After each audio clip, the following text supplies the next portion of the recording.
Hey guys, and welcome to the dating game with me, Troy Francis. And basically, right, what we're going to be doing today is we're going to be talking about the issue that is kind of on everyone's lips, really, which is why men don't want to commit in the current dating marketplace. Okay, why men don't want to commit to modern women. Now, we are hoping to be joined by a guest today via Zoom, and she had a question basically related to this. So hopefully she's going to be joining us and we can get into it with her and see from her point of view, you know, the issues that she's having and kind of chop it up and so on and so forth. But in order not to start this too late, I thought I would just get going solo. So basically sort of talk around the issue. And this one, I suppose, is aimed at the female viewers out there, perhaps, because this is an issue. So basically, right, when you think about dating, in the red pill space, in the manosphere, obviously it's aimed at guys, and a lot of the content we see is aimed at, oh, it's so hard for guys, women's standards are incredibly high. It's really, really tricky nowadays to even get a date, or even get a match on a dating app, let alone, you know, anything more than that, or get it to call you back or text you back or whatever, right? So we hear a lot of that kind of stuff. But what you have to remember is that it is also difficult out there for women as well, but in a bit of a different way. And the fundamental difference is for you girls out there is that, firstly, okay, maybe you are being bombarded with DMs and offers and so on and so forth. How many of those are credible is one thing, okay? How many of those are attractive dudes who are hitting you up on the DMs and so on is another thing. And even beyond that, the other issue is, okay, so this guy's hit you up, he's got into contact, whatever. But what does he want? You know, what is his end game? Okay, he has offered to fly you out to Monaco for the weekend or whatever it is. Okay, fine. But does he want the same thing that you want? Now, obviously, women want a variety of things, right? Women are sexual creatures.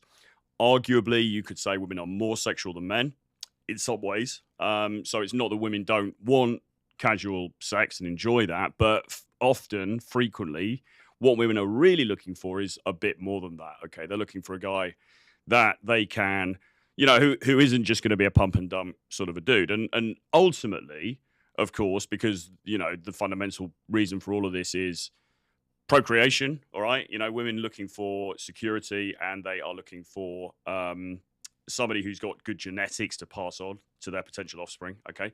They're looking for those things, all right? And the difficulty that we've got is you've got a bunch of women who are chasing essentially the high value men. You know, it's become a bit of a meme, hasn't it, in the space? You know, it gets talked about the whole time. A high value man. What is a high value man? How do you define a high value man? And all of that kind of thing. And we can get into that. But the issue at root is that a lot of these dudes who are regarded as being high value actually have less need to settle down and to commit. Okay, well, why is that? Well, it's very, very simple demand and supply. Okay, the dating market, like any other kind of market, is all based on demand and supply. Okay, so, you know, those guys, these high value men, and as I said, we'll talk about what that means in a second, but high value men are in demand by definition because there aren't that many of them, right? It's a small pool of people. Depending on what we're talking about precisely, we could be talking about the top 20%, we could be talking about the top 10%, we could even be talking about the top 5%, okay, or less, all right? And obviously that is a minority of the population. And because there are not very many of them, they are being pursued by this large pool of women.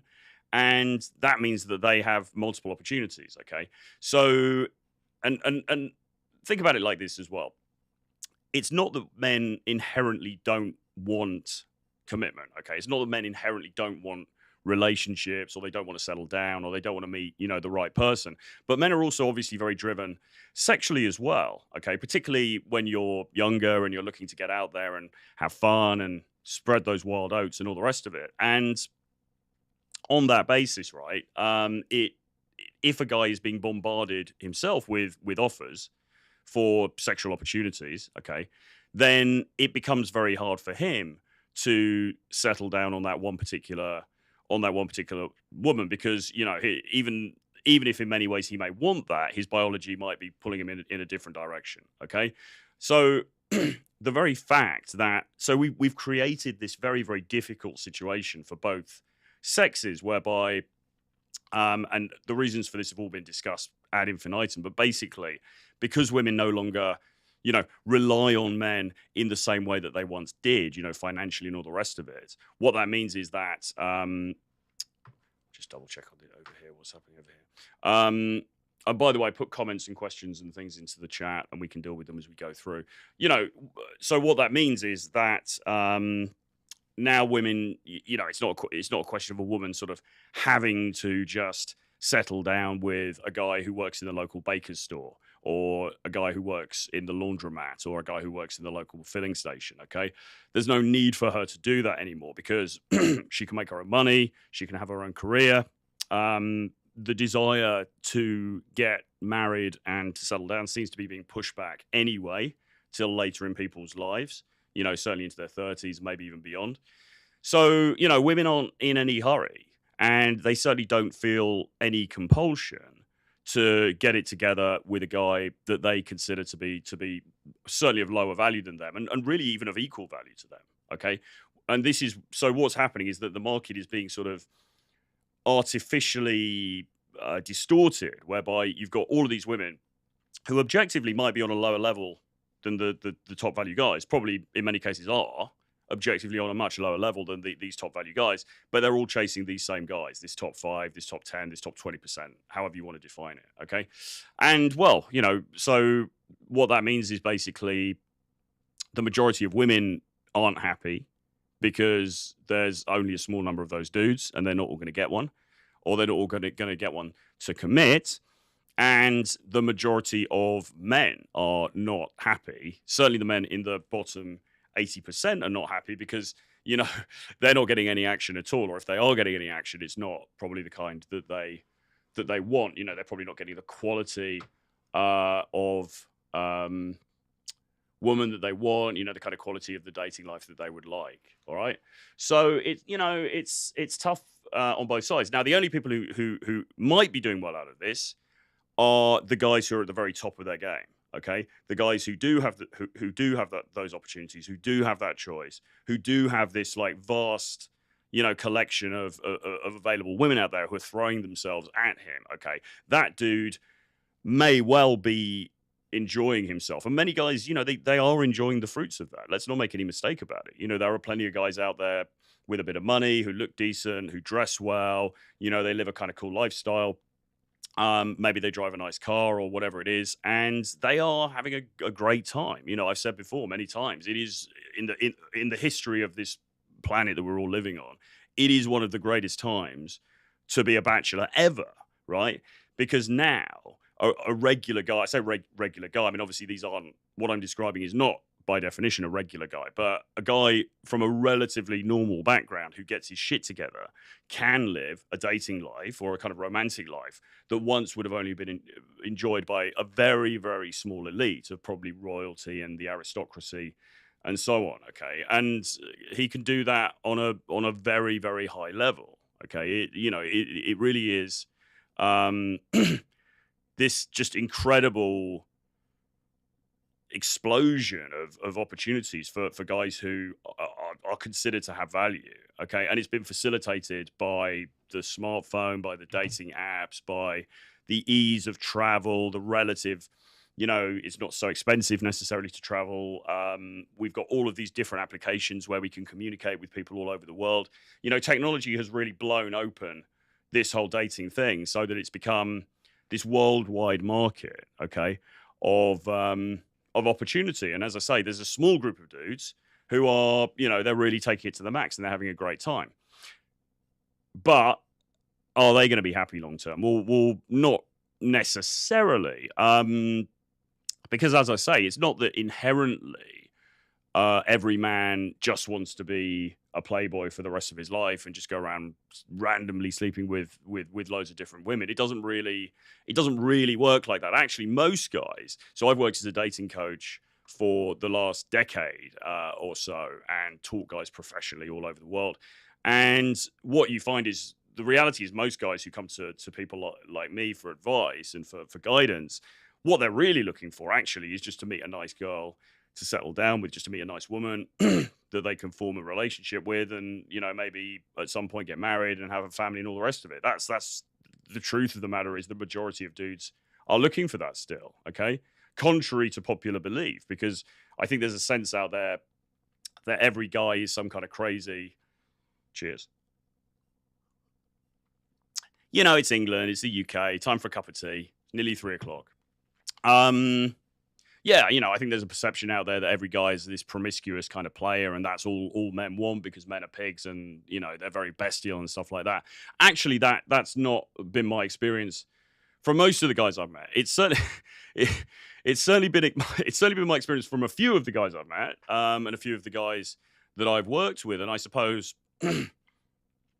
you might say that my own romantic life has been somewhat checkered. I've certainly probably not had the most conventional kind of romantic life. I've not been married. I've certainly been in and am in, a serious relationship, but it's been pretty checkered. It's been pretty sort of all over the place. It's been, big cast of characters, like some kind of Ridley Scott movie. And all of that really has been facilitated by modern technology, by what we are now able to do. So, and I'm not sitting here. So I suppose if we get into the issue of, like, what is a high value man, and before we do that, I just want to acknowledge Marriage Causes Divorce. Thank you for joining me again. Always good to see you here. And he basically says, I think in response to the title, there's not enough good men to go around.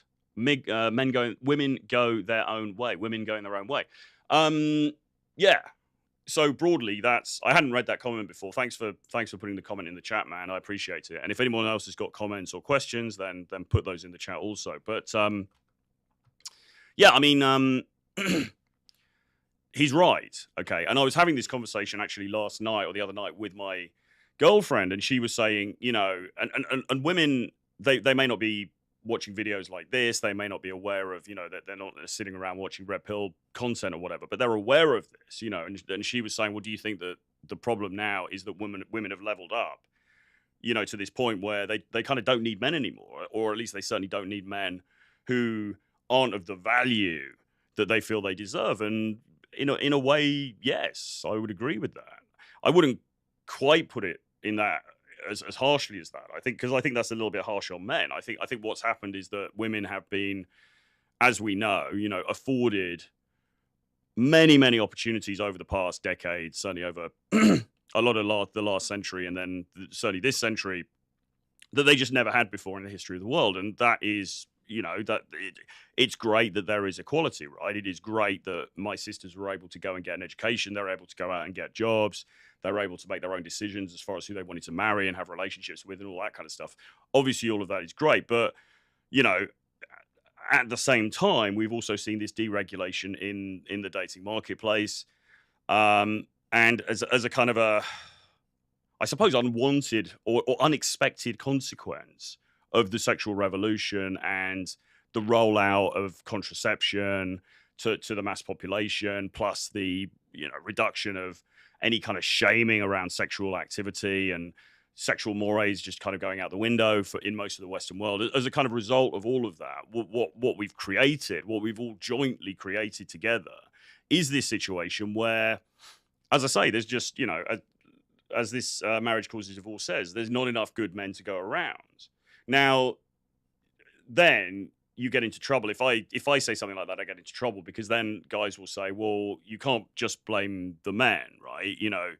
Why is it always incumbent upon the men to level up? Why is it always incumbent upon the men to reach these higher and higher and higher and higher standards?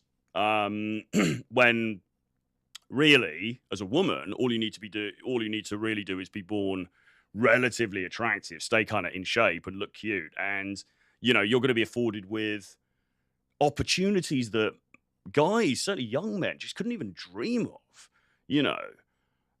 And again, I know that may sound like I'm contradicting what I said, because yes, on the one hand, yes, it is the greatest time in the history of the world to be a bachelor, but only for a very small number of guys. And they tend to often be slightly older guys who've maybe accrued a bit of wealth and status, and they kind of know what they're doing. For most young men, I'm talking about men who are sort of like 18 to 23 or whatever, I mean, their value, unless you happen to be, born into like a wealthy family, or you are extremely good looking, or you're an athlete, or so there's some kind of special thing that makes you stand out. For the most part, most of these guys are just getting that, they are completely, almost a subspecies, in the way they're treated, certainly as far as dating is concerned. It's, and this is why, we have this, hang on a second, just okay, so my guest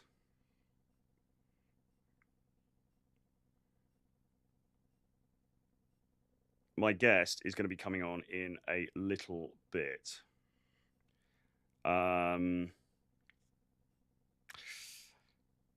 So hopefully we'll get her on, and we'll be able to grill her, and we'll be able to find out what she thinks about it.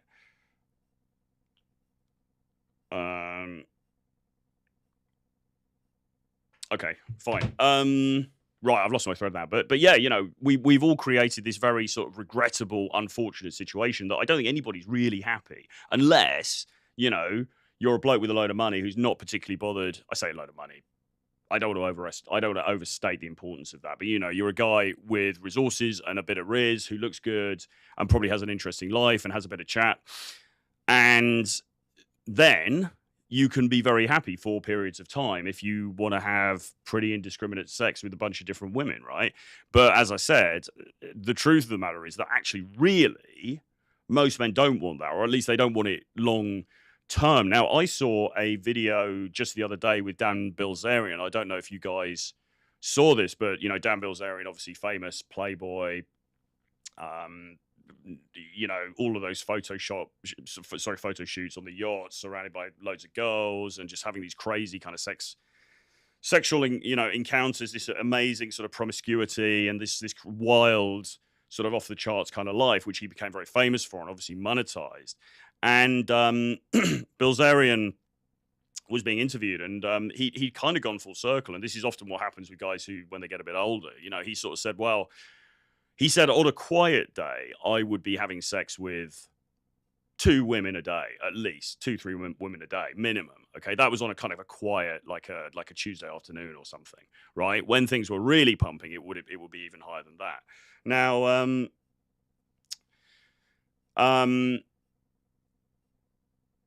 now though, fast forward, I don't know exactly how old he is, but he's obviously getting older. He's definitely in his 40s, if not into his 50s now. He said, look, I think actually the truth of the matter is that while that gives you that temporary dopamine hit, or those hits, and it gives you that temporary pleasure, the truth of the matter is actually for him now, he's come full circle and recognized that a monogamous relationship is actually what makes him really satisfied, what makes him really happy. And it's the old, it's the old man's search for meaning thing, isn't it? Right? I think now the criticism of that is to say, well, it's fine for Dan Bilzerian to say that because he's had this amazing, life of unrivaled promiscuity. And so now, okay, fine, it's great for him. He can settle down and just remember the good times and, relax and go and work in his garden or whatever.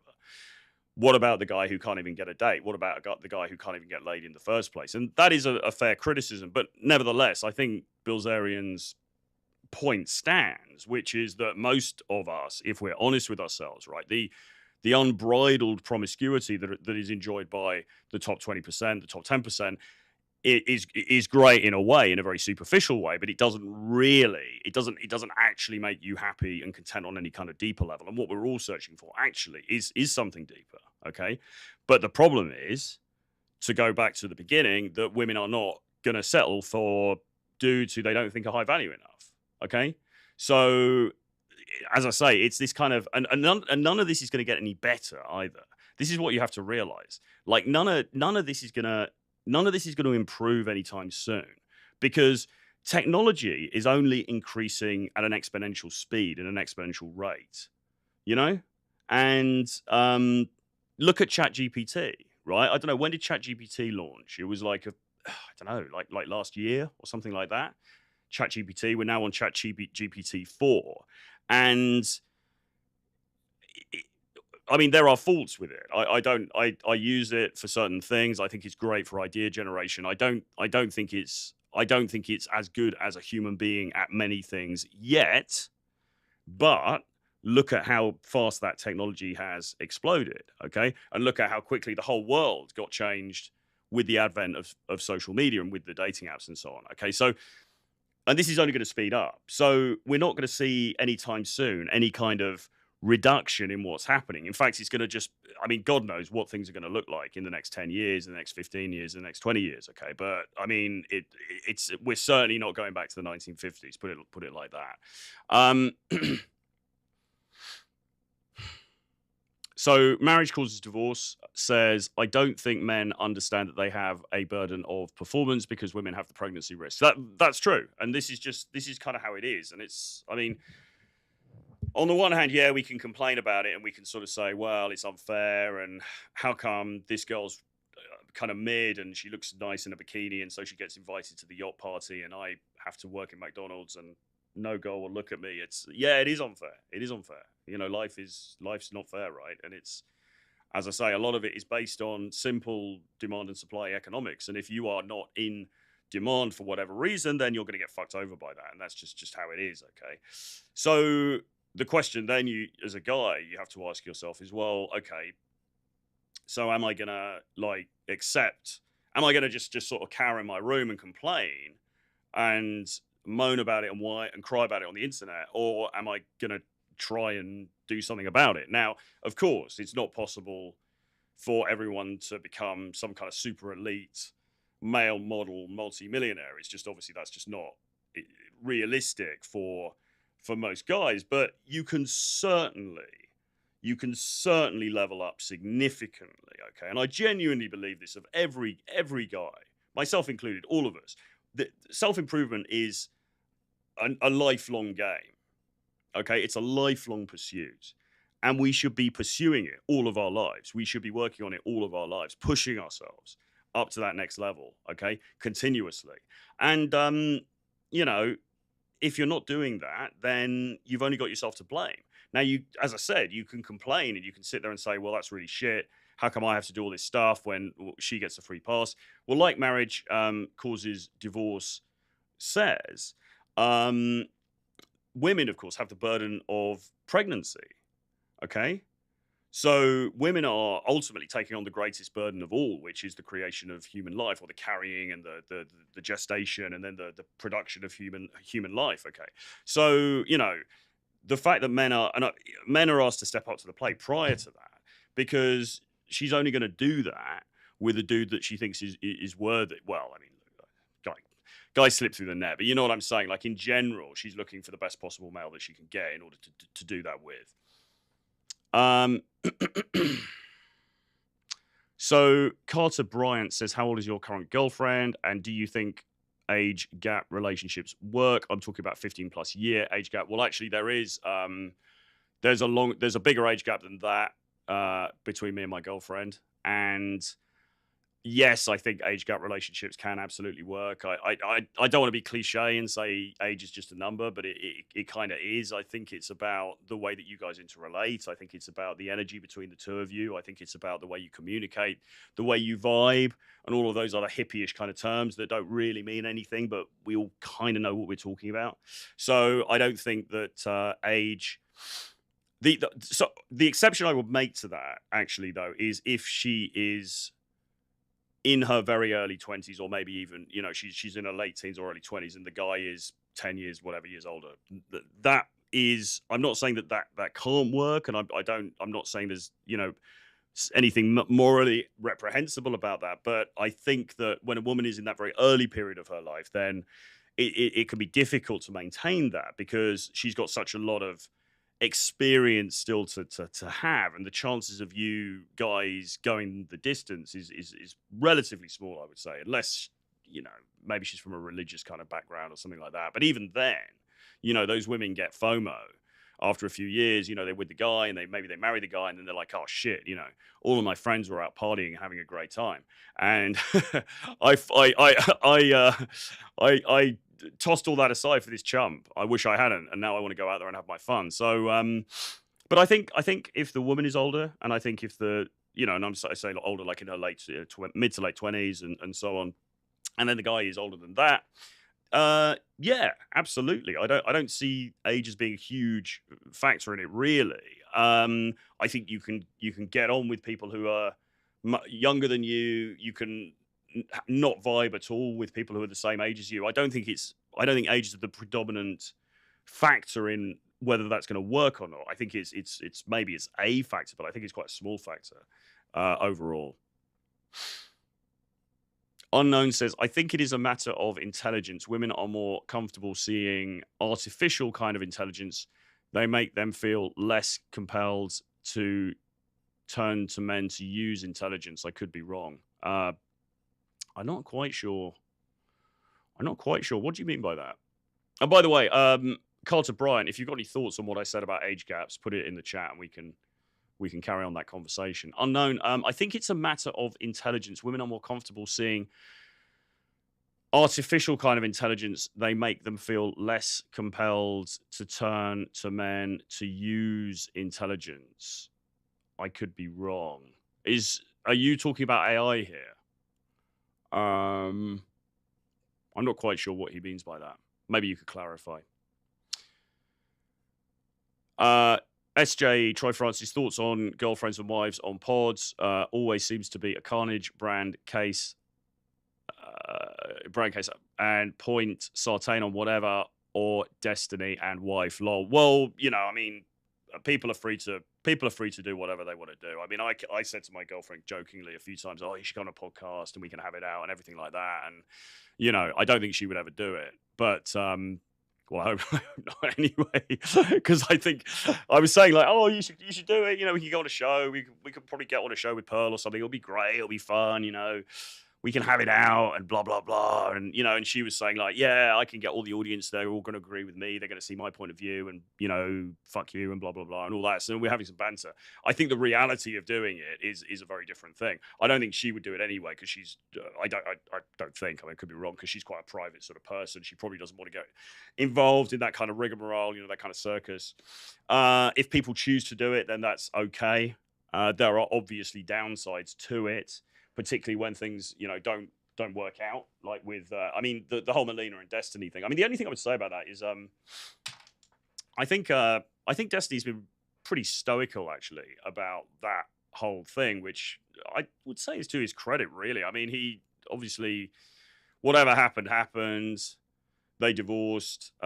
She's living in Sweden now, I think, and that's it. And he just carried on and didn't really talk very much about it, and debated Ben Shapiro and did all these other things, and and that's it. And that's actually quite a stoical way of confronting a situation like that, which arguably other guys would have found very difficult, right? So that would be the only thing I would say about that particular situation. It was obviously, it felt like a little bit like karma, didn't it, at the time? Because he was like, they were banging on about how great this polyamorous setup was, and oh yeah, polyamory, blah blah blah, and monogamous relationships and then it broke down, and everyone was like, oh, we told you so. But yeah, people are going to make their own decisions. I think that was probably. I think there was a certain amount of hubris with that in a way, because with that specifically, they were, so people who don't know, Destiny, the streamer, was in a polyamorous marriage with his wife, Melina, and they were kind of, I wouldn't say promoting it, but they were sort of really advocating, and they were really saying, look, this really works. This is great. We're both in love, but we have this, and it works for us, and blah, blah, blah. And it kind of like, obviously massively backfired. As I say, though, I do think that his the way he's handled it has been pretty dignified. I think he's just got on with his life, and he's been quite stoical. I think that's good. I haven't really seen much of her content since. I think she's made a couple of indirect references to it, but I think they're both just going and doing their own thing, and great. That's the right way to handle it. But was it a good thing to have gone on all those shows? Arguably not. Now with Mike Sartain, I don't know. I don't know really. I mean, it remains to be seen, because it's fine when you're in the throes of happiness and you can go on the show and be like, oh, this is my girlfriend. This is so great. But it's a bit like when people. It's a bit like when the tradcons will almost use their marriage or even their kids as like a trophy. It's like, oh, I'm in this happy marriage and it's so great and blah blah blah. Well, that's fine until it all goes wrong, and then you look like an idiot. And I also think as well. I mean, I think for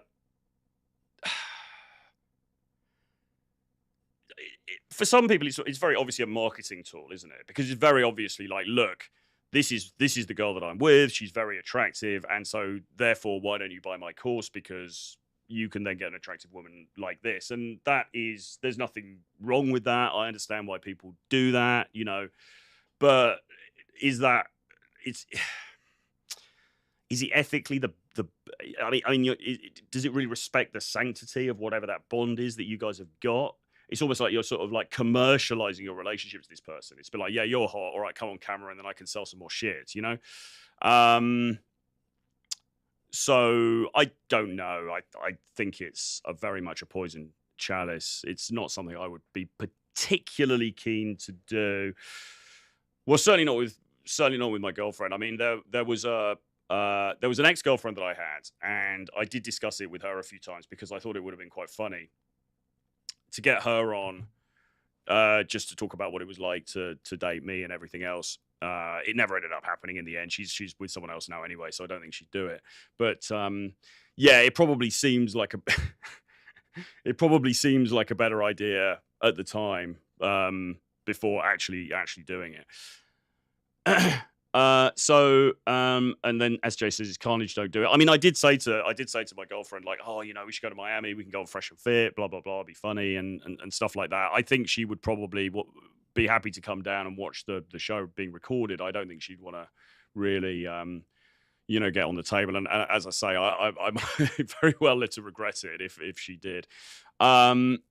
Carter Bryant says, as an older and more experienced guy, based on your experience, what age do you think a man peaks? I'm talking about sexual market value to attract the highest quality women possible. Well, I mean, look, I certainly believe a man's 30s are better than his 20s. And people disagree with that. You get, certainly I've seen other men disagreeing with that, saying, no, if you're a 23-year-old Chad, you're definitely going to outrun a 34-year-old older guy or whatever. I think for the reality is, certainly for me, I think I started to, in many ways, become more successful when I got into my 30s in terms of, my career, in terms of the assets that I was building up, in terms of my confidence, as well as in my dating life. And I think I grew into the way that I looked. I used to look very baby-faced. I started to look a little bit more masculine, maybe, like a little bit more sort of sharp. There was sort of this kind of like ruggedness started to come into it that hadn't been present before. And that was really when my relationship life started to take off, far more than in my 20s. Although with me, there were other reasons as well, because a lot of my 20s, I was basically on a massive drink and drugs bender, which meant that I wasn't really getting a lot of action anyway, because I was kind of too smashed the whole time to make anything happen. But certainly, yeah, for me, my 30s was better.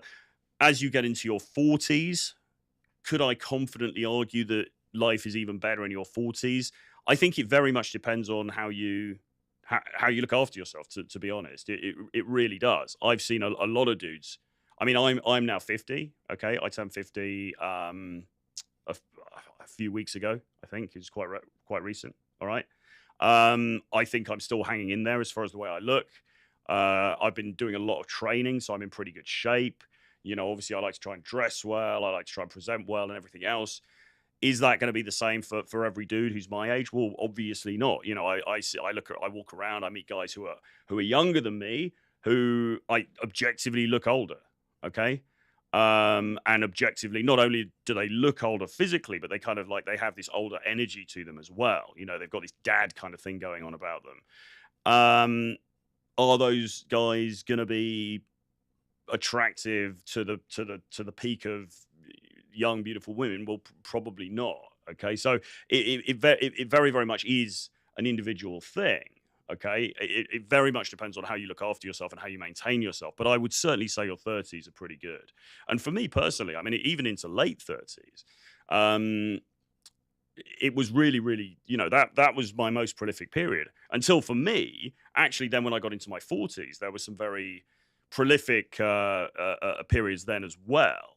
But I'm probably not the typical dude out there for various reasons. I mean, one of the things is that I haven't drunk for 2 decades. Okay, so a lot of guys who are my age, that's 20 years of drinking like loads of alcohol. You put on weight, you start looking like your skin gets fucked, all that kind of stuff. I didn't smoke or drink alcohol for like 2 decades, right, or longer, or do any like narcotics. So that in itself puts me aside from a lot of the rest of the male population. So there's a lot of different factors to this. I mean, the one thing I would say is that I think as a guy, you do have a much longer shelf life and you can keep it going for much longer, but you do need to work to maintain yourself, okay? And this is so myself and James Tusk, if you might be aware, we're running our course, The Edge, at the moment, which is basically, we've now made it into an acronym. And what it breaks down as is elite male hormone optimization, dangerous man formula, which is the dark triad, bad boy stuff. So the first thing is about hormones, the dark triad stuff, godlike sexual confidence, okay, because sexual confidence is really important. And then the E is emotional and social intelligence, okay, which is basically social skills, game, whatever you want to call it. The combination of those 4 things is what will get you success in today's dating marketplace, along with obviously working on the external trappings as well. So if you are working on those fundamentals and you're doing that consistently, then you can remain relevant in the sexual marketplace for a long time. At what point it cuts off, it would be hard for me to say because it's so individual. But we have clients in their 60s who are still out there and they are enjoying a good dating life. Okay, so I would say 70s is probably pushing it, but by that point you're probably happy to have a cup of tea and relax anyway. So yeah, there's certainly a very long shelf life for guys, and in that sense we are lucky. Okay, in that sense we are lucky. We've got 16 people in here at the moment, so please do hit the like. We want at least 16 likes on this video to push it up the algo, push it up the charts. What else have we got?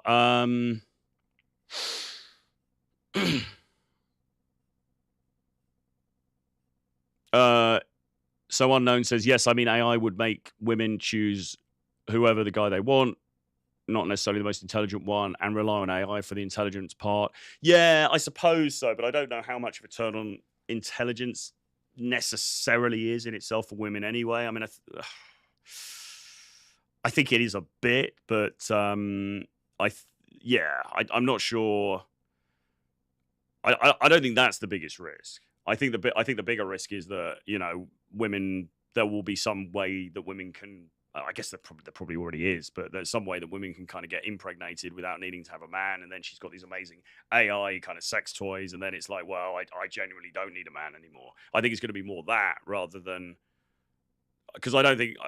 I mean, women don't. Do women rely on men for intelligence? I mean, not really. I mean, they've got Google as well. They can look stuff up on the internet as well as I can. She's there more for your nurture, the emotional thing that she gets from you, the sense of excitement, the sexual side of things, the sense of being protected, the sense of being looked after, the emotional closeness, the affection, right? It's all of those things that she's looking for from you.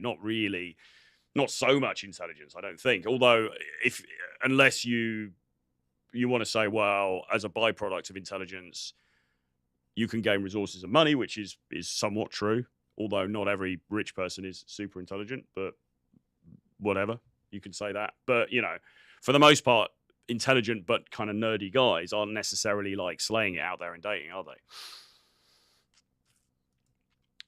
Any more questions, put them into the chat.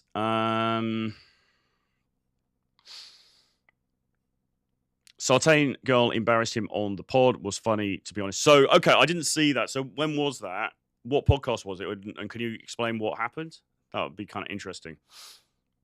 I didn't see that. I have seen a couple of things that it looks like he's been doing some stuff with his girlfriend. But I have. So let us know. It'd be interesting to know what that was. Unknown says, how to know if a girl ghosted me or wants me to chase her. She blocked me on Facebook. By the way, could I send you an email about this to describe to you further?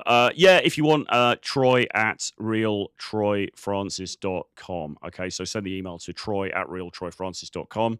And anybody, that goes for anybody. If you want to, if you're interested in coaching, we're doing a live training event in Bogota, Colombia on the 4th to the 7th of April. Okay, with myself, James Tusk, Les Thomas, and various other trainers. There's going to be 10 guys there. We've got, I think, 2 spaces left now. So if you want to join us on that, again, drop me an email and we can discuss that. If you want to actually go out into the field day and night and you can learn this stuff in real time with us, and we've got over 25 years of experience between us doing this, so we can really whip you into shape very quickly. Email me, Troy at realtroyfrancis.com. But in answer to the question, I would say, look, I mean, if somebody blocks you, I don't think that's really it's not really an invitation to to chase. Okay, like if she likes you, she's going to make it relatively easy for you to interact with her. Okay, so if somebody just blocks you, then I would say game over, to be honest. I would just forget about it and move on. All right, that would be my view, but maybe there's some more circumstances you haven't explained.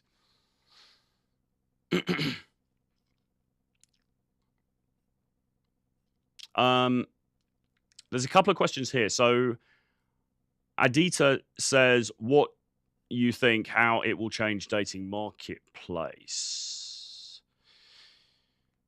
Let's leave that for a second. So Carter Bryant says, was your 30s way better than your 40s, or was it more or less the same? I'm talking about the ability to attract quality girl. Worried it's decreased by the time we age. Well, so there's a couple of things on that. Firstly, no. If anything, it was probably better in my 40s. I would say I probably, I certainly attracted higher quality women in my 40s than I did even in my 30s. So that's the first thing. Secondly, though, I don't know how old you are, but what you will probably find is that you start to care less about all of this stuff as you grow older anyway. I mean, if you're sitting there and you're like 23 and you're kind of horny the whole time and you're like, oh man, I just want to get laid, that kind of, believe me, it kind of dies off a little bit, like you're not necessarily going to be sitting there as a 50-year-old going like, oh my God, can I score with the hottest girl in the club? I mean, like it becomes sort of your hormones settle down, other things start to become more important. It kind of, but no, I mean, overall, I would say it did get better for me in my 40s. That was me specifically. As I say, I don't think I'm necessarily like a common case study. I don't know that that's the case for every guy in their 40s, but for me, it certainly did for a number of reasons, and there's a number of interconnected things. Again, it's like, how well do you look after yourself? How well do you present yourself? What is your game like? What's your social and emotional intelligence like? Okay. What's your physique like? Are you able to travel? Right.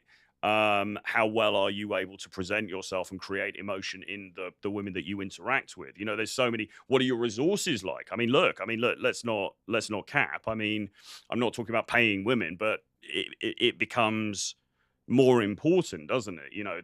The kind of like, is this guy somebody who seems to have his shit together, right? That becomes more of a thing as well.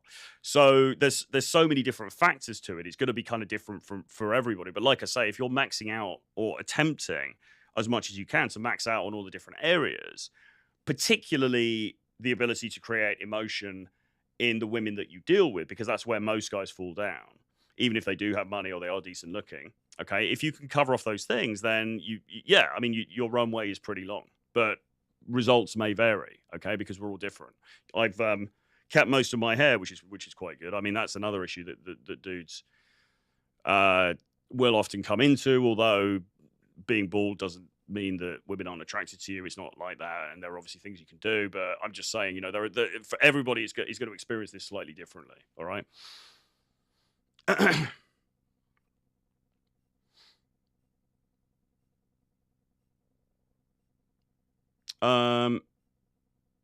SJ says, sounds like a keeper, Troy Francis. Who is your Eric Von magician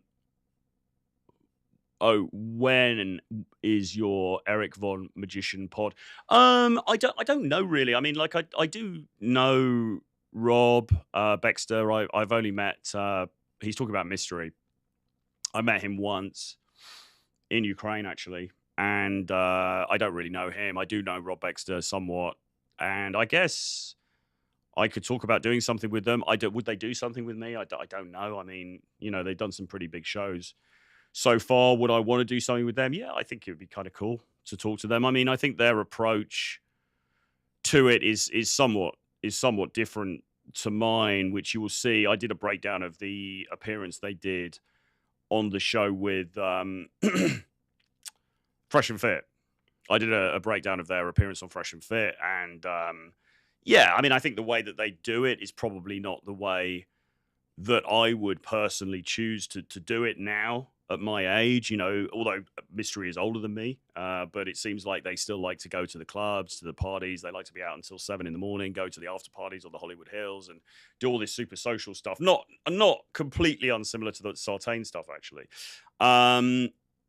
Which has its place, believe me, it absolutely has its place. But is that my preferred thing? Well, not necessarily, no. So there are some differences there. But yeah, I mean, you know, he's obviously very intelligent, very analytical guy. Rob's a cool dude as well.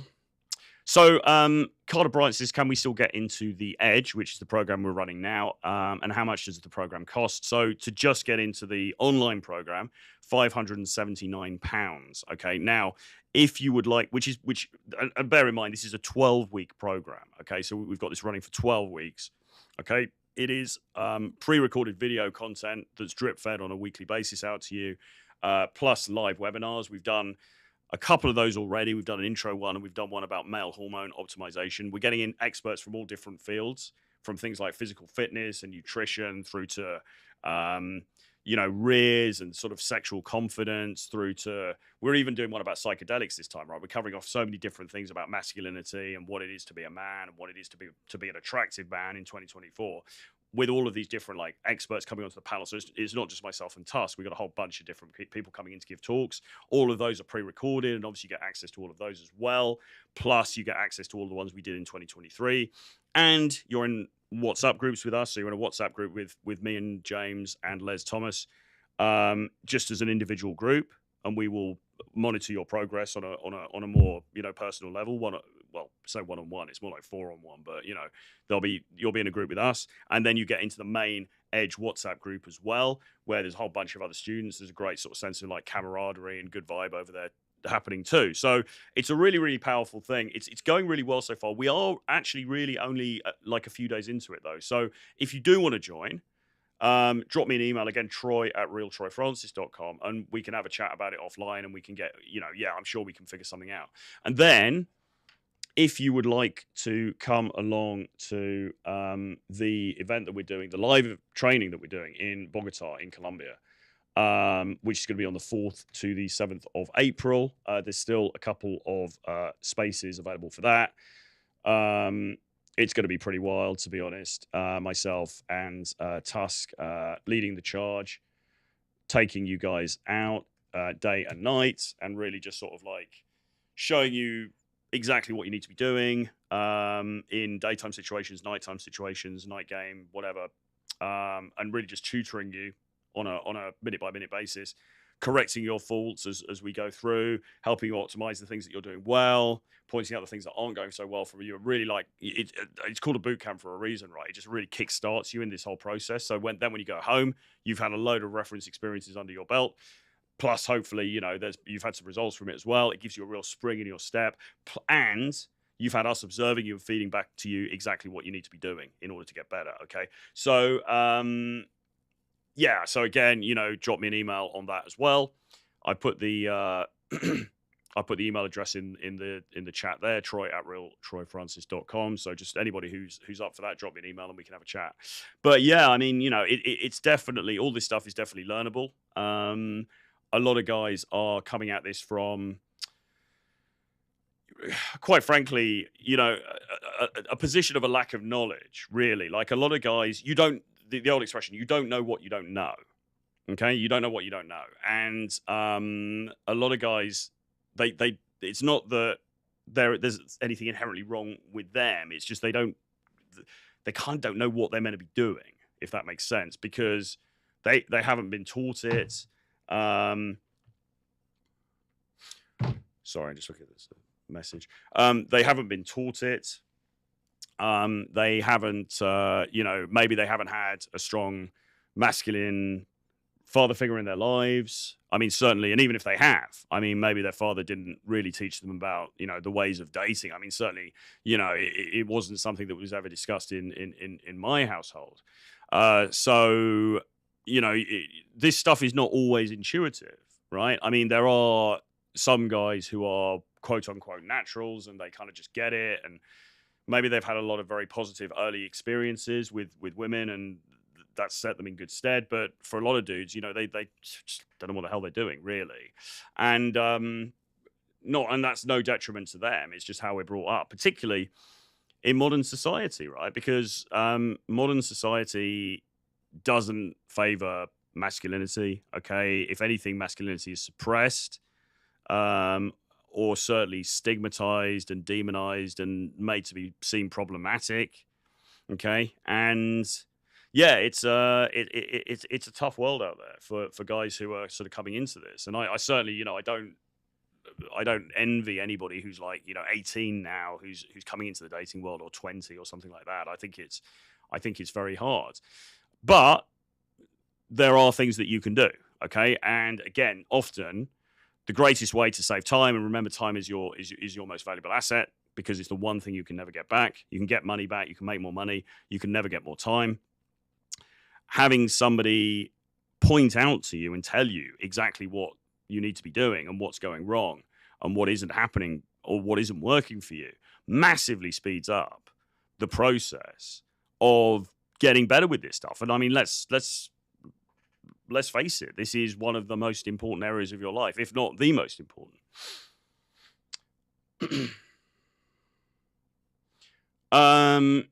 So Carter Bryant says, just curious, with your current girlfriend, do you plan on legally marrying her at some time in the future and perhaps have children together? Look, it's absolutely under discussion. It's absolutely something that we aspire to, for sure. It's obviously not something I can talk about too much publicly, because it's not, it's not just me, it's somebody else involved as well. But yeah, I mean, I think, but I'm the question around legal marriage and stuff like that. I mean, certainly it is a fraught one, for sure, and I know a lot of guys worry about it. Certainly, and again, I don't want to give away too much or any personal information, but we've certainly talked about a prenup. We've certainly talked about the possibility of a prenup. Okay, as much for her as for me. And yeah, I mean, I think that we all have to make our own decisions about this stuff. We all have to make our own choices about this stuff, but we have to go in with our eyes open. Okay, and yeah, I mean, in many cases, the way marriage is set up doesn't favor men, and men get a raw deal, particularly when there's children involved. And then if things break down afterwards, I have friends who have had a very bad time, not having access to their kids. Things go wrong, and once more, because it seems that women always get default custody anyway. That was always the case, even back in the 1980s or the 70s or whatever. Women would always, most of the time, would get custody of the child, okay, because she was seen as being the primary caregiver and the right person to be the custodian of that kid.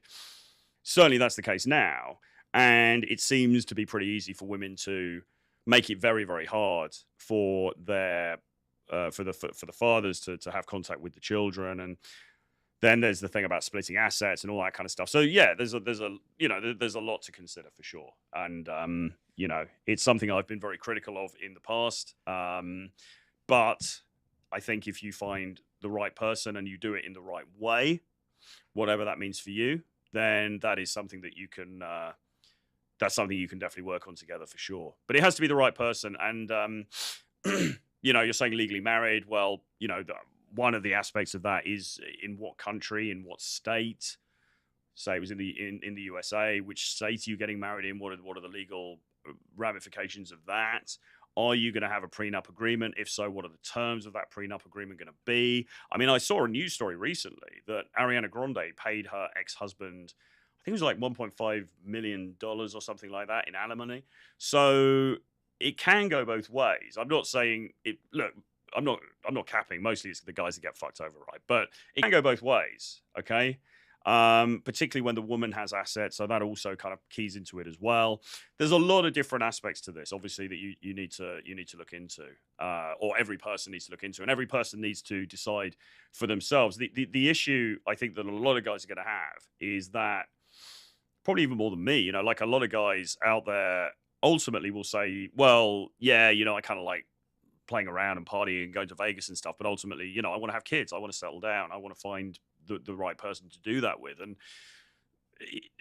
not every woman is going to be open to doing that with you and not getting legally married.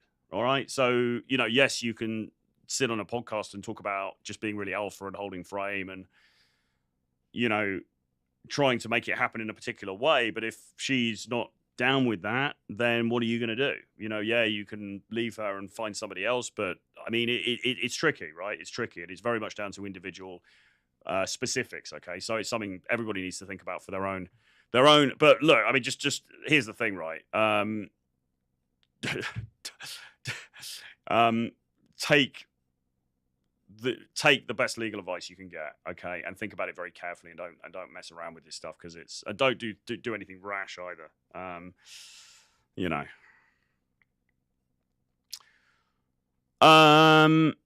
So Carter Bryant says, can you tell me more about the transformation journey in your Edge program? Well, basically, it's taking you from, I would say, like a kind of.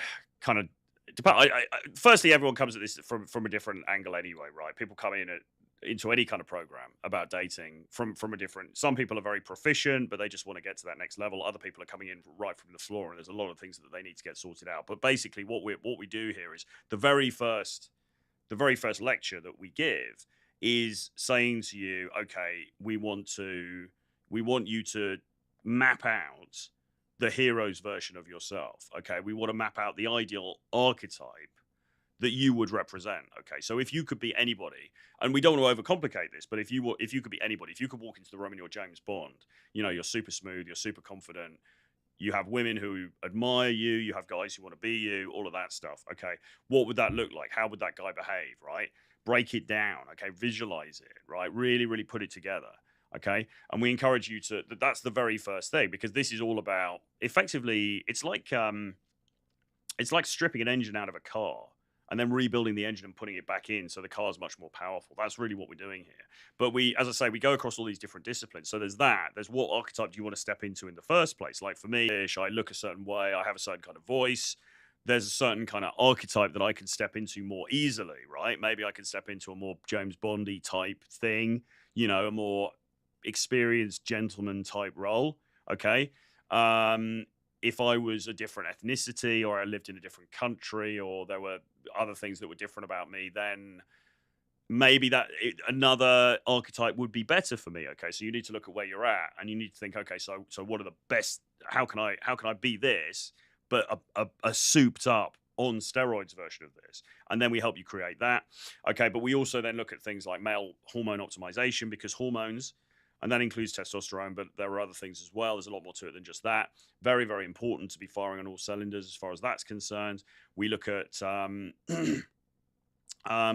basically what we've called dangerous man formula, but you might talk about the dark triad, you know, Machiavellianism, narcissism, psychopathy. Okay, how do you come across as far as that's concerned? Are you just this simply nice guy, or do you have this kind of like this other energy about you that women find compelling? If you don't, how can we help you to increase that, but in a way that is, you know, not antisocial or evil, but kind of is more effective in social situations? This can help you both in your career as well as in your dating life. And then emotional and social intelligence, okay, which is like, okay, so how can we achieve ultimate social freedom? How can we walk into any social situation and be unafraid to talk to the people there, to get to know attractive women there, to talk to them, to charm them, to flirt with them. And the other huge component to this as well is around what we call sexual shame, because we find so many guys who come into the dating space for advice. It's not necessarily that they're not good looking or that, maybe they're ticking a lot of the boxes, but they are very, very reticent when it comes to being sexual or kind of owning their sexuality around women. All right. And that is something that we absolutely have to change. Okay. Because if you're going on a date and it's very sort of platonic feeling and you're not able to express that masculinity, that masculine feminine polarity, then, you're on a losing streak. And even if the woman initially quite likes you, there can be a good chance that she's going to get turned off pretty quickly. Okay. If you don't have that side of things down. So, that's really the transformation. It's about taking you from here up to here, from zero to hero, basically, over the course of the 12 months. But the good thing is, as I say, you not only are in a group environment, and we do webinars twice a week, or once or twice a week with different experts talking about these different aspects of this stuff, but you're also in a WhatsApp group, not only with the whole group, but also just with me, James, and Les, and also our sex coach, Thibaut, or Bonaparte, who helps with the sexual confidence side of things. So you'll get your own mentoring from us in a private group as well over that period of time. So really, to be honest, for 579, it is an absolute no-brainer to get that degree of, intense training. Okay, it really, really is a big transformation. It really is. And then Carter says, you should drop me an email, man, anyway, because we could talk about this more offline. But I appreciate the questions. Can you explain more about building masculinity and being comfortable with the uncomfortable? Well, I mean, they're interrelated, but I suppose being comfortable with the uncomfortable is a part of masculinity. In essence, the masculine is meant to be solid and stoic, whereas the feminine is emotional and kind of transitional and up and down. The masculine is meant to be stoic and strong and all the rest of it. Okay. And you need to challenge yourself, whether that's in a dating context, whether that's in a career context, or whether that's in a life context. My friend, James, who teaches the course with me, he always says, you should always make the more difficult decision. All right. If you're faced with two decisions, you should always make the one that is more challenging for you. Okay. You should always be pushing yourself, because otherwise we get stuck in a rut. We get stuck in a comfort zone, and then we are effectively not living, but dying. Right. And yeah, I mean, the more grounded you are in yourself as a man, the more stoic you are, the more able you are to just exist regardless of what is happening around you. Okay. Being comfortable with the uncomfortable, the better you are going to do overall in life. Okay. Not just with women. Yes, absolutely. But also just generally in life. Okay. Whatever happens, it's like, okay, fine. I can handle this. I'm confident in my ability to get through this, and not only to get through this, but actually to thrive and to prosper. Okay. Regardless of the external trappings. Okay. And yeah, so important. Really, really important. So Unknown says, concerning sexual shame for more respectful men with strict standards that women consent, would women be less attracted to this category of men given their sexual shame? Well, so possibly, yeah, because women, I mean, look, I mean, it depends. Yeah, I mean, so broadly, yes, is the answer. She will be less attracted to you, okay, because she is going to be more attracted to a man who is, I'm not saying going around being some kind of crazy pervert or something, but basically to a man who is more confident in his sexuality, okay, who is more of a sexual persona, who is not afraid to take the lead, okay, because there's two things that all women seem to love. One of them is guys taking the lead for the most part, and the other is the thing that they hate, to turn it on its head, is awkwardness. Okay. And so if she's in a date situation or some kind of sexual encounter and it's very awkward because the guy doesn't know what he's doing, or he feels slightly ashamed, or he's reticent, or he's fearful, or whatever, then that's going to be a massive turnoff for her. Okay. So yes, the more comfortable you can get with this stuff, and it's not about being respectful is kind of like, we're not saying be disrespectful. But what you have to bear in mind is that women, like I said earlier, are very sexual beings, okay?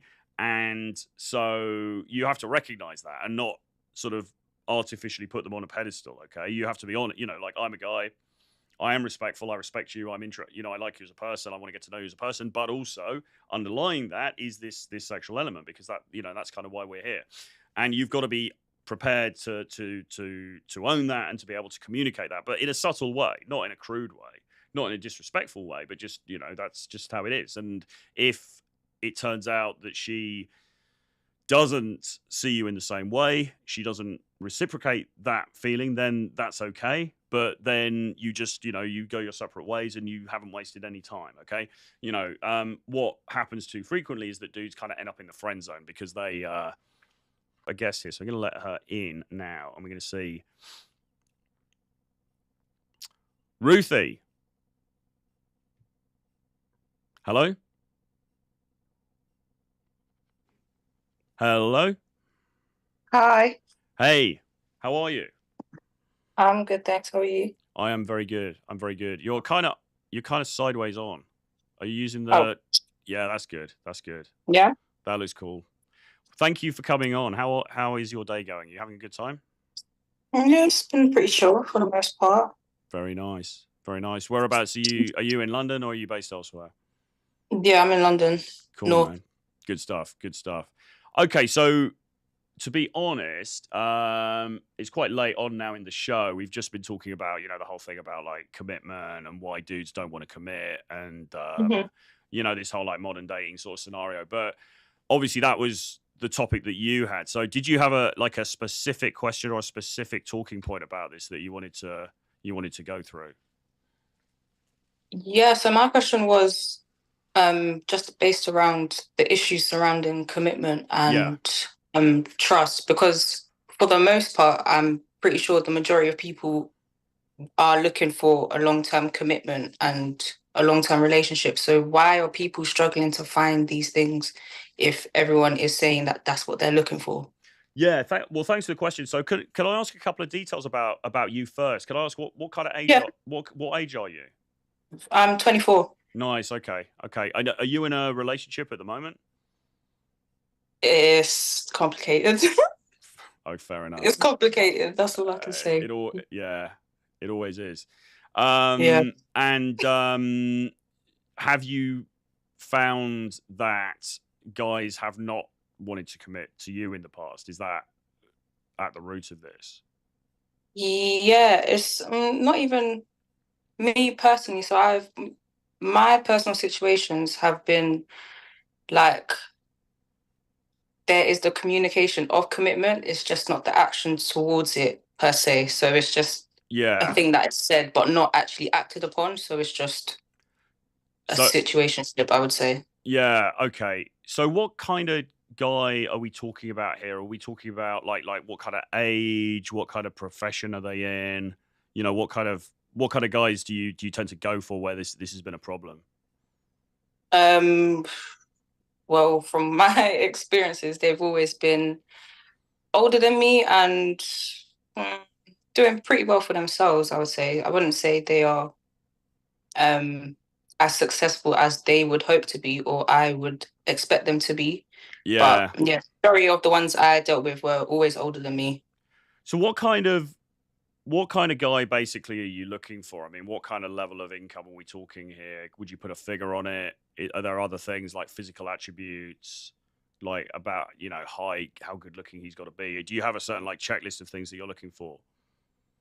Not particularly. I would say over the years I've kind of like humbled myself a bit because I realized through my own experiences that I wasn't being very intentional myself with who I was meeting. So I would always end up with people that I didn't really want to commit to long term. So in terms of what I'm looking for now, just someone who is comfortable and successful with what they have as an individual and is open to building with someone, because I have things that I don't necessarily need a man to provide for me, but Right. I will also, you know, lower my standard to let that man take control of what I already have, you know? Like I'm Yeah. not, or I'm open to being 50-50 also, but I'm not going to tell a man, oh, I have this, so you make sure you have that times two. I'm not like that. Right, okay. So would you seriously though? Would you date a guy? Would you date a guy who earned less than you? No, not less. At least the same amount as me, I'd say. No, fair enough. Okay, Yeah. okay. And I mean, can I ask what you do? I mean, you don't have to obviously I tell us a figure, but I mean, are what for you? work? Yeah, I mean, are you sort of quite successful, or what? Like, can you give us a bit about your circumstances? I wouldn't say I'm successful. I'd say I do pretty well for myself at my Nice. age. I work in the criminal justice system. Oh, okay, okay. Yeah, so I work with mainly the under 18, so youth justice. Oh, okay. Cool, Yeah. cool. All right, cool. But I mean, what kind of lifestyle would you ideally want? Would you be happy with a kind of like middle class, let's say, kind of lifestyle where you get like a nice house somewhere, a couple of kids, and all that, or are you more?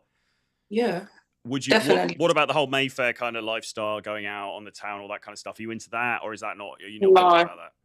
no, like I'm the complete opposite to most girls in this generation, I would say. Like I went to my first club at like 21. Like Yeah, I'm not here for the mainstream things. I'd rather focus on what I actually want. Like I've got two cats and a dog and I just stay at home and mind my business. Like yeah, I'm not all for like the limelight, the scenes and all of that. Apart from like traveling, I would say yeah. that's the only thing I would want. So yeah, middle class life, I'm here for it. As long as people can get from A to B and there's no issues, that's it. Thank you.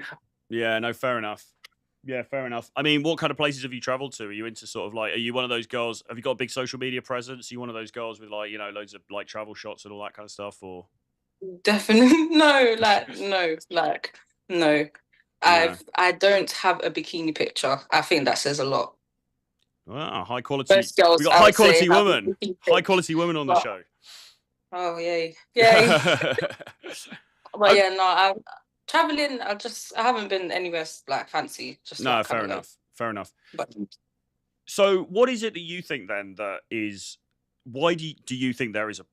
Before I give you my sense of this, what do you think the answer is? What's your sense of? Because it sounds like maybe you've been with you've been with maybe the wrong kinds of dudes in the past, and obviously yeah, now you're in a situation. I don't know how much you want to get into that, maybe not at all, but you're in some kind of situation. It seems a little bit unclear. So, mm. what would you say from your perspective? Would you have a sense of what you think the issue is here? I say maybe the way I present myself and the fact that I haven't been as intentional as I should have been in the Yeah, past. Like I feel like I present myself very like put together and I know what I want when in the past I actually haven't. I've just always had the vision of cool, I meet a man, he takes me serious and then house, kids, yeah, like that's just how I envisioned things to go. So when I was meeting these people and ending up in these situations and actually like understanding how people were and how people were treating me, I was like, okay, so surely it's not the way I am as a person, it's the way I present myself to these people, which is yeah. why they're not taking me serious. So I know like 100% that was my issue. Could it be though? And again, you said that you're not looking for like super elite guy necessarily, and I get that. I get that. I accept that. But could it be that you were going for guys who had quite a lot of, let's say, options out there? And so it's not necessarily anything about you as such, but it's just that maybe you're like, because you don't want to go for someone who earns less than you, which is fine. I get that. Mm. You've probably got some sort of looks threshold, right? You're probably not going to go for some dude who's like not, he's not all that. So is it possible that you're going for like this higher tier of dudes, and the actual reason is because if those guys are getting, they're getting quite a lot of attention, that's obviously then sort of like, then they're like, well, maybe I don't need to commit at this point. Mm. I understand your point, and I would say no. Maybe in the past, like when I was 17, 18, Yeah. like, but I don't think like I'm a person that I'm not going to judge you off of first impressions. Like I Mm. will always scope you out and until you give me a reason to not trust you or a reason to dislike you, then I will go for that. But as long as you present yourself and I can see myself having a conversation with you past the meeting point, then Yeah. Have you tended I to? would say I have strict Yeah. um guidelines. No. Have you tended to meet guys in the past? Or you mainly like dating apps and stuff? No, not dating apps. Honestly, just out and about, like Yeah. literally just out and about. Yeah. So are you a bit into the nightlife scene now then? Or are you Now I'm not? trying, well, not trying, I shouldn't say that. I'm Yeah. trying to be a bit more social, like going to Mm. concerts and all of these things. Not clubbing still, no, No, fair enough. Fair enough. It's probably definitely not the best not. place to meet someone who's like serious anyway, right? I mean, those kind of things happen. Exactly, yeah. But I see. So, what do you think about this then, right? Because what I was talking about before, it seems like you've got a couple of things going on. You've got basically, because obviously women, right, don't rely on guys in the same way that they're used to, because Mm, obviously, like yourself, you can make your own money, you can have your own career, so you don't need a man in that sense. mm, So then, and also because like what the culture's like here, we've got this sort of very free sort of sexual culture mm, where people can kind of do what they want, and mm. there's not much shame around any of that stuff. So Yeah, what seems to be the case is that a lot of women, their standards are very, very high, and they're chasing mm, like this kind of like higher tier of guys, yeah. and I maybe and so if the top, let's say 20% or 10% of guys are the ones who are getting all the attention, those guys, mm, because you know what guys are like, they're kind of thinking with their their dicks a little bit. They're like, well, I don't really need to commit because I've got these women after me. Whereas that, yeah, do you think there's some truth in that? definitely. I think over the years, especially, women have just got a bit too big for their boots. And I mean, rightly so, because if you have access to certain things, then you're obviously going to look for someone that also has access to those things. But women also need to remember, like, there is like a threshold of things, and there's stages to which things are achieved. Like, and some things are definitely easier for women to accomplish Mm, earlier on in life. So yeah, I yeah, don't think women really take that into account. But yeah, there's I don't know where this gap has come from in women expecting so much, but I mean it's it's very subjective. I feel like it depends yeah. on the individual, but as a majority, mm-mm. Hmm. Yeah.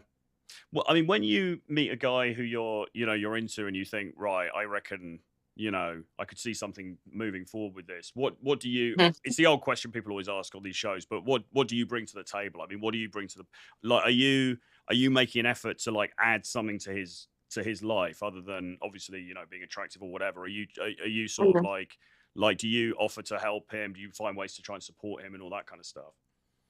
Definitely. I'm such a I wouldn't say I'm a lover girl. I'm a ride or die. Like Yeah. I'm the sort of person I'm literally in it till the wheels fall off. Like that's why when I look back on experiences I've had, they've been the most silliest of situations, but I've stuck with them till like it has literally come to its wits' ends. Like Yeah. so in terms of supporting a man, definitely like I had my own little kind of business set up. So I'm willing to support my future man in anything that he does. Yeah. So Yeah. yeah, I'm not part of the he needs to do this and I will do that. No, it's a collective thing, but it's also I will do as he says type So thing. are you quite submissive for the right guy then? You would be prepared to like, take on a more traditional role in the Yeah, relationship. no, definitely. Like I've had my fair share of being submissive to people, so I know kind of like how I fit into that. But yeah, as long as it's the right person, I have no issues. My hands are up. Take the Yeah. way. Fair enough. So because I think, right, the advantage that women have got, like you said, like I think men and women have got it hard in different ways, right? I think Mm, dudes, a lot of dudes struggle with dating now because they can't even really get out of the off the start line, because they're not, yeah. whatever, like they're not getting dates, they're not getting any attention. Okay, fine, and women obviously, they're getting a lot of attention and DMs and all this kind of stuff. But the Mm, advantage I think that you guys have got that some women probably fumble is that at least you can get in the door, because if you can, mm, so if you can, like, if you're attractive, you've got certain guys, and then of those guys, there's some you think actually he's all right, there could be something here. Then you can get on the date with him. And I think then what it's about is very much thinking, right, so how can I slot myself into his life? Not just like as a lover or as a like a hookup type thing, but how can I put myself into his life and actually make his life better, like whatever he's trying to do. So if he's trying to build a business, or if he's trying to create an empire or whatever, it's like it's actually really what you're offering, to be honest. It's like he wants that woman who's a ride or die. Basically, he's gonna firstly be pleasant to be around, which is a very low requirement, but even that can be quite hard. Oh no, but it's very hard to obtain. Yeah, honestly. Yeah. And secondly, just like actually support him and actually do stuff to make his life easier. Like if he says, hey, because one thing I've found with women is that I know you guys, you like a lot of attention, you like a lot of affection, you like a lot of quality time, and I get that. But at the same time, obviously, if the guy's out there hustling and he's grinding and he's trying to build something, then he's going to need some time, and it's not necessarily against you. It's just a bit like, well, shit, maybe Saturday I've got to spend a bit of time doing some work and shit like that. And I think in a situation like that, mate, he could be at your apartment, you could be doing some stuff, whatever. But if you're supportive of that and not like giving him a hard time, I'm not saying you would, but just anybody else watching this, giving him a hard time and like, oh, can't we go to the mall now or whatever? That kind of thing makes it very difficult because the dude's trying to build something and the woman is actually holding him back. You know what I'm saying? No, of course. And yeah, I feel like a lot of women do that. I feel like it goes hand in hand with what you were saying about women being able to get into the door.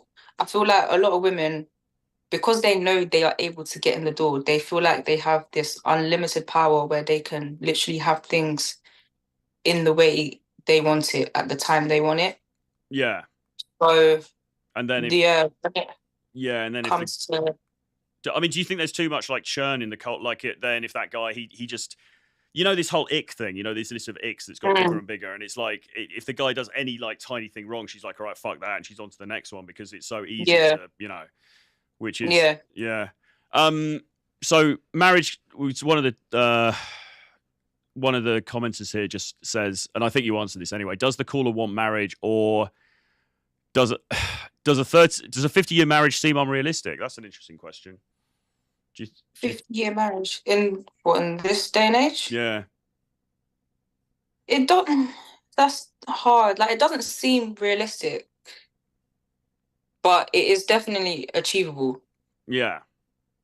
Like, I don't know how to describe it, but it's definitely something that is manageable and will definitely be fulfilling for both people, I think. But it's just, you're gonna have to put a lot of things aside, and it's just gonna be a lot of work. That's all. Yeah, absolutely, definitely.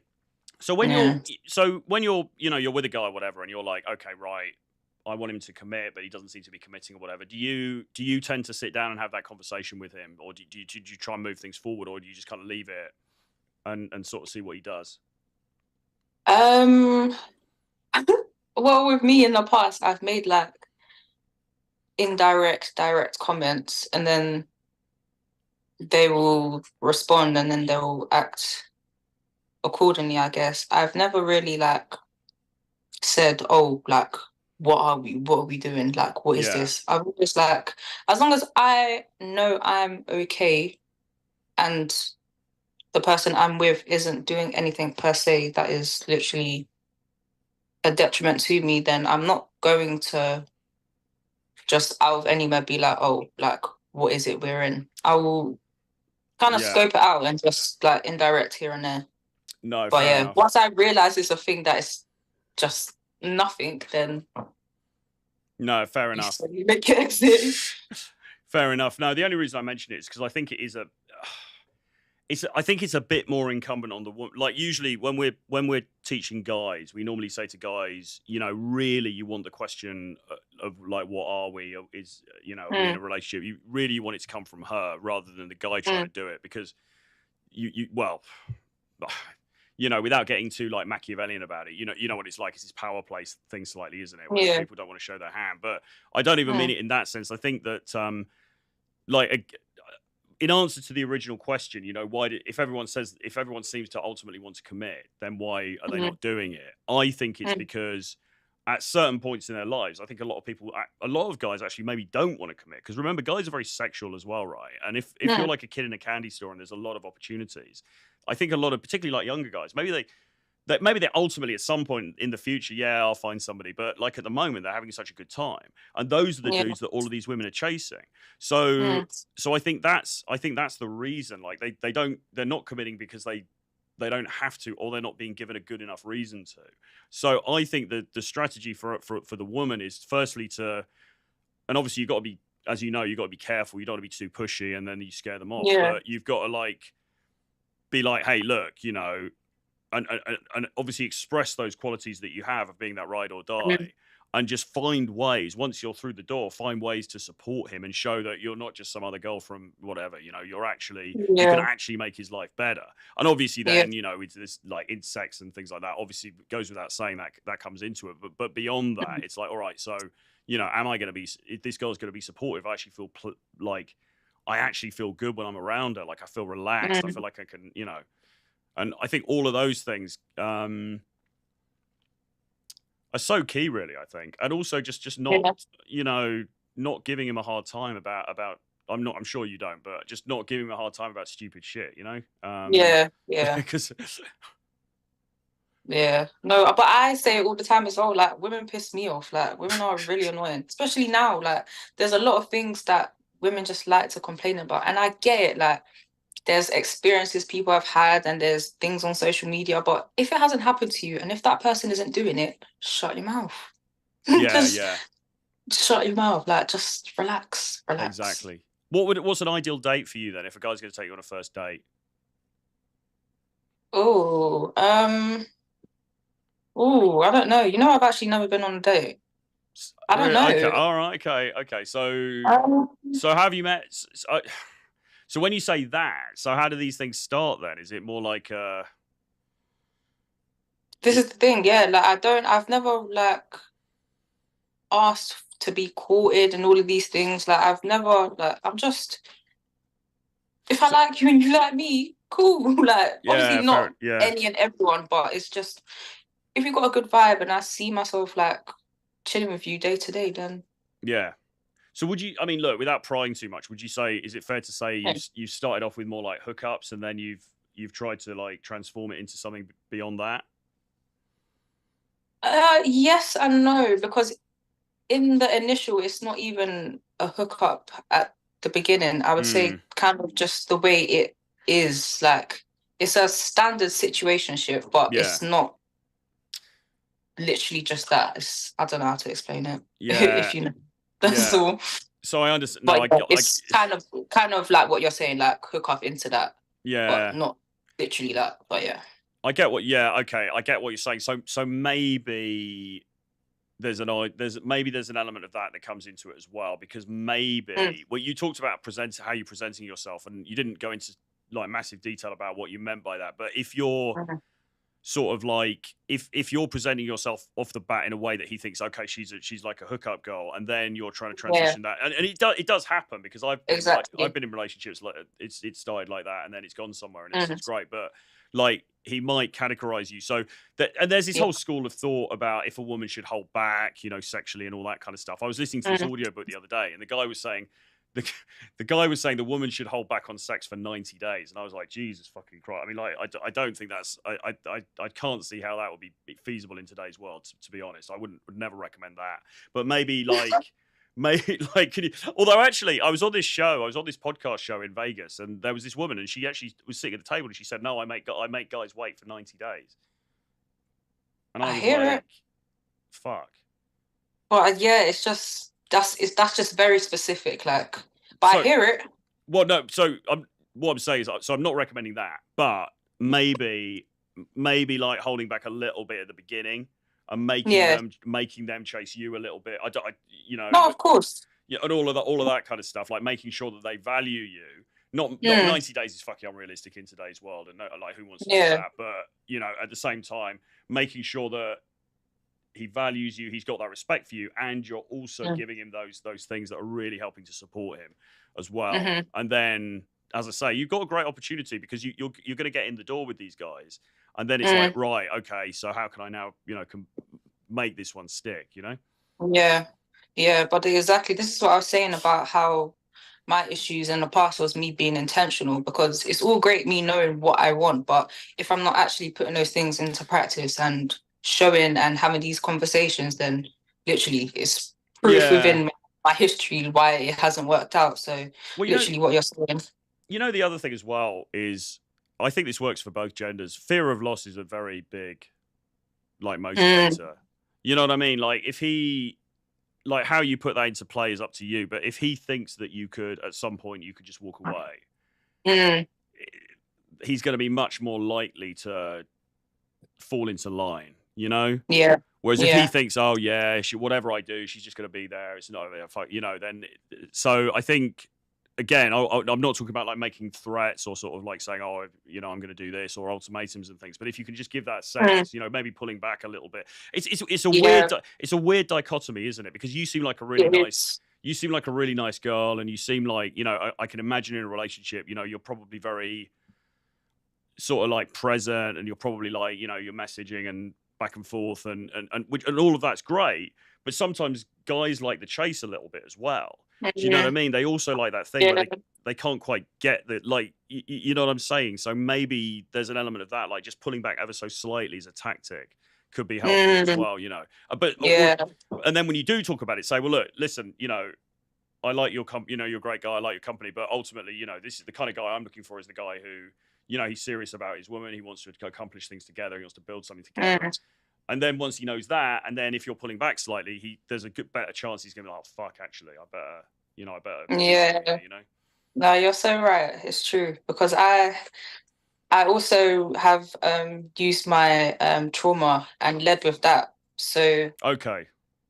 with me as well, like I feel like that's where the ride or die element comes from. Like I've got very bad abandonment issues. I mean, I've worked on it a lot. So, but I feel like that's also why these things didn't work out, because as you're saying, men like to at least have the opportunity to chase, and it's like I'm always there. Like you're not going to have the opportunity to chase me if I'm always there. So I understand that completely, It's literally. it's kind of it's kind of counterintuitive, really. Without going into too Mm. much detail, I mean, can you talk about any of the trauma stuff or what you abandonment, like when you were a kid? Is that what you're talking about? Yeah, yeah, yeah, just childhood trauma. So, Mm. I was raised in a single parent household, and then my mum passed away when I was 13. So I'm sorry. there's just like it's okay. There was just a lot of things that just never I had to deal with, like in terms of like keeping stable relationships. Like even when my Yeah. mum was alive, like there was just things within the family that just childhood trauma. Yeah. Do you have a good relationship with your dad, or is he around, present? Mm, yes and no. Like we're cool, but we don't really have a relationship. That's also techie because I found out I don't mind sharing also, but I found out that my um biological dad was so basically my siblings all have the same dad, and then that's who I was raised to believe was my dad until 16 when I found out the man that is my godfather is actually my dad. So Oh, right. Okay. I've got a lot of issues, especially with men and just trusting people in general. So yeah, Oh, right. I see. Okay. heavy. But yeah, And do you have a good? that's why I feel like I was also very present in people I was dealing with, because I was just so afraid of just once they leave, what am I gonna do? Like, Yeah. Fuck it. You know what? Actually, I do identify with that actually because my parents divorced when I was 7, and I remember mm, first my mum got cut, my dad left, and that was really hard, and then my dad actually got custody, and then I didn't see my mum for a long time, and all that kind of stuff, and it does affect us with. mm, You must have read the books of, like the stuff about attachment styles. Like yeah, you've probably got quite a needy, maybe you've got quite a needy like attachment style, maybe or whatever, mm, and all of that. Here's the thing, right? The difficulty is like I've dealt with women and who have been very like they've been very into me very very quickly, and they've been sort of like all over me and everything, and it's not about whether I find them attractive or whether they're nice or whether I think they're intelligent or not like that. There's something about it that can be a little bit of it can put you off a little bit. Whereas Mm, sometimes that girl who plays a little bit harder to get is mm, counterintuitively, you're like, oh shit, now I want to, it's just this weird thing in human nature, isn't it? No, I completely understand that. But this is the thing that even though I'm saying all of these things about myself, I also do play that. Like, I don't really give off, like, I definitely say I give men the chase, but I don't think Mm. it's as much as you're saying. Like, No, fine, once I'm fine. in the situation, I won't make them chase. I mean, certain situations, but yeah, I'm going to take into account what you said because yeah, it does make a lot of sense. With obviously, if you're just always there and you have everything that I need, I'm I think, yeah, no, look, like, yeah, I get, it's boring, isn't it? yeah, I mean, I don't know, we it's You do complicated know on, it gets boring. yeah, it's complicated on both sides, I think, because I think women feel this as Yeah. well. Like, I think a lot of, and you would think, because I think there's a perception that guys are just like, oh yeah, she's attractive, okay, she really likes me, great, game over. Mm, But I actually think that guys, particularly if the guy's got options, it is going to make a difference. If he's starved of female attention and anybody who's nice to him, then yeah, that's maybe different. But the kind of guys mm, you're probably dealing with, they probably do have options, and so then it's like, oh yeah, but there's the one you can't quite get is always yeah. seems to be the shinier kind of thing. Yeah. No, of course. But it's No, of course. like at the same time, I mean, it sounds like you're not like a pushover either. So I'm not saying, Mm, it's just something to bear in mind a little bit because, yeah. but also as well, if they're not, I think it's about communicating without being pushy about it. It's about communicating what Mm, you're ultimately looking for at the beginning, and just like, exactly. and it doesn't need to be, this is what I want from you. It can be more like, look, in an ideal world, this is the kind of man that I want. This is what I see, how I see my future. This is the kind of Exactly. guy that I want to be with. And then when he's not like measuring up to that, if you then subtly pull back a little bit, it's almost like training like him to be like, oh shit. Mm, You know what I'm saying? So maybe like a yeah. little bit of that could help. Yeah. No, definitely. Definitely. Yeah. No, good stuff. Well, look, it's been a pleasure talking to you. Thanks ever so much for coming on. Thank you. And look, It's great talking to you as well. I hope it works out, and keep in touch and let us know how things are going. No, definitely, I will. Thank you so Yeah, much. no worries. All right, speak soon. Bye bye. Bye.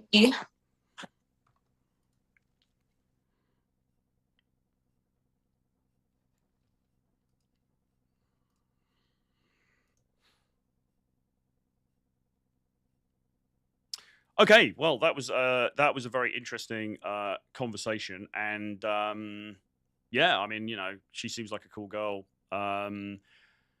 It may well be that she's not.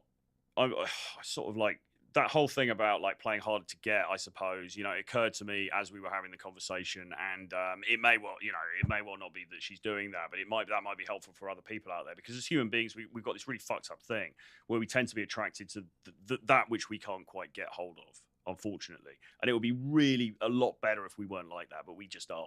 So we have to, as men and women, we all have to be aware of that and not giving away the prize, giving ourselves away too easily to people, especially if they're not behaving towards us in a way that we would like them to. Anyway, look, I hope that you got a bunch out of that. Thanks for all the comments in the chat. Oh, fuck. Marriage causes divorce. Would you choose a good-looking, exciting guy, but maybe a cheater, or a nice guy who would be a good dad but boring? That is a really good question. I'll tell you what we're going to do with that. I should have asked her that while she was on. But what I might do with that, we're going to be doing some street interviews next week. So what I might do is use that as a street interview question. We can ask some girls what they say about that, because I think that would really be an interesting one. She seems like she has a secure attachment style. Good listener. Okay. Boring equals stability. Yeah, people confuse stability with boring. Well, they do, and I think that is to everyone's detriment, really. But unfortunately, and I'm not even absolving myself from this. I think we think, oh fuck, it's a bit boring. But actually, stability is good. That's ultimately what we all want. And she's right in a sense. Why are people not committing if they're not getting, if that's ultimately what they want? Anyway, listen. With all of that being said, I hope everyone enjoyed the show. And I will see you guys again very soon. Bye-bye.